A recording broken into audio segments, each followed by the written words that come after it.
大家好，欢迎回来我们的播客。今天呢，我们两个不是主角，我们要带大家去了解中国的美食文化，一起去看看不同的地区都是如何制作美食的。是的，今天我们俩都是陪衬，这期节目很真实，能让你看到真实的中国文化和美食的结合，在观看中边学文化边学中文。好的，那我们开始吧。女人正将一种植物的汁液滴入沸腾的羊奶，这是一种古老的点化技术，能瞬间将液体凝固成块。但它制作的不是普通食物，而是换取女儿未来的货币。这份长达30年的生计正维系着2个大学生的前程。她叫杨美玉，居住在云南鹤庆一个名叫小银河的自然村。整个村子不大，只有11、12户人家，50、60口人。在这里，杨美玉和丈夫已经养了30年的蚕。这份辛劳目标只有一个，供2个女儿读书。如今大女儿已经大学毕业，小女儿正在读大2。对他们而言，将2个孩子都培养成大学生是一项巨大的工程。每年他们家都要养猪，宰杀后制成火腿，这不仅是食物，更是家庭重要的经济资产。今天杨美玉要制作一道当地的招牌菜，羊乳饼加火腿，这是招待客人的最高礼遇，也是她谋生的手艺之一。制作的第一步是处理羊奶，她将新鲜的羊奶倒入锅中，用大火加热，温度是关键，她必须精准控制，让羊奶达到100摄氏度的沸点。就在奶液剧烈翻滚的瞬间，她拿出了秘密武器——羊奶藤。这是一种本地植物，折断它的藤蔓会流出白色的浆液，这浆液就是天然的凝固剂。它将羊奶藤的汁液迅速倒入沸腾的奶中，神奇的物理变化发生了。原本翻滚的奶液瞬间平静下来，开始凝固。这是一种基于蛋白质变性的古老化学反应，简单却极度依赖经验。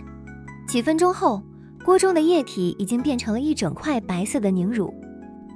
他用工具将凝固的羊乳饼捞出，放入模具中按压。他的目标是制作出标准美观的正方形。对他来说，食物不仅要好吃，更要像一件工艺品。每一个边角都力求平整，每一个动作都透露出数10年的熟练。这块看似简单的羊乳饼凝聚了他对品质的坚持。处理完羊乳饼，他转向了另一个主角——火腿。他挑选的是一块上好的部位，没有骨头，肥瘦相间。只有这样的火腿在蒸制后才能达到最佳口感。他手起刀落，将火腿切成薄如蝉翼的片状，刀工精准，厚薄均匀。这些细节决定了菜品的最终成败。接下来是组合，他将切好的羊乳饼和火腿片交错叠放，肥腴的火腿包裹着清淡的羊乳饼。它的设计很明确，在蒸制过程中，火腿的油脂会缓缓渗出，其咸香的风味将完全渗透进羊乳饼的内部。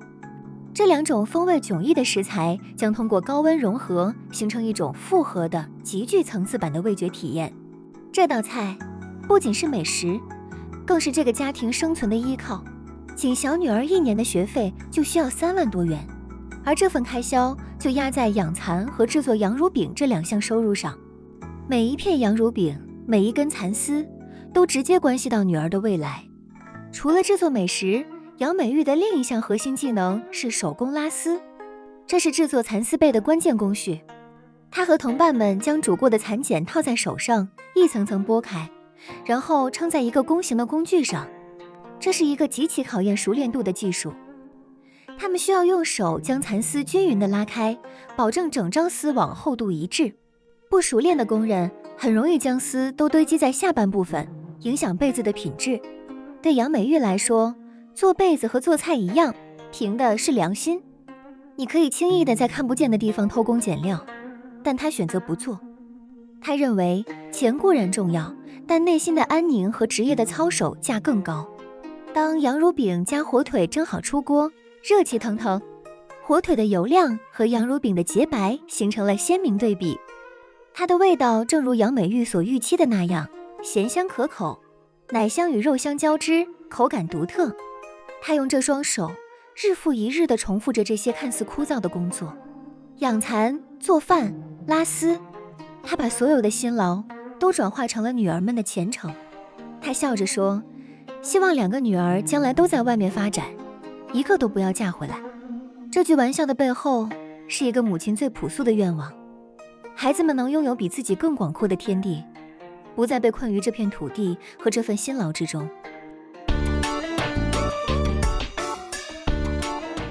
男人即将煎制一条完美的带鱼，热锅、控温、翻面，他的每一步都像教科书一样精准。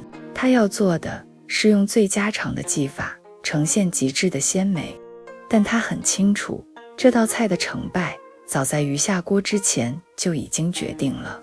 他叫阿强，妻子是洪丹，在广东连江，他们经营着一家小小的干货店，13年的婚姻，一对可爱的儿女，生活平淡而真实。但在这份平淡之下，阿强隐藏着一项足以征服邻里的绝技——烹饪，尤其是他的煎带鱼，总能成为朋友们登门蹭饭的唯一理由。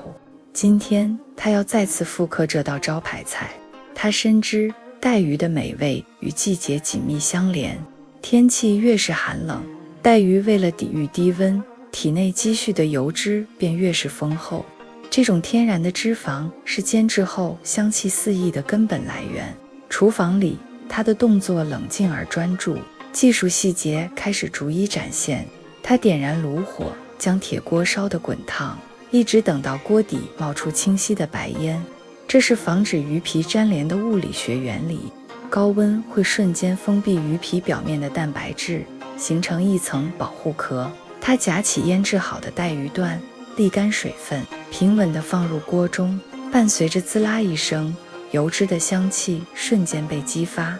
他立刻将火力调至中小档。他明白，大火只能带来表面的焦黑，而恒定的中小火才能温和地将鱼肉内部的水分逼出，同时让自身的油脂慢慢析出，最终达到外皮酥脆、内里嫩滑的完美状态。他没有急于翻动，只是静静地观察和等待。时间是此刻最好的厨师。